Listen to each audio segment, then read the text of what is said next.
ویدیو آتش زدن کبریت. نگاه کنید بچه ها، اینجا هیچ کس از این ویدیوهای گنگ نمیذاره. نگاه قشنگ کبریت رو خاموش شد.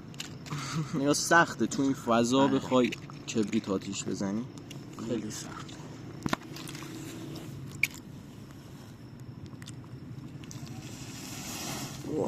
دستم بگو برو بچه این کارو هیچ وقت تو خونه انجام ندین چون به گاه میریم. الان دست من به گاه رفت.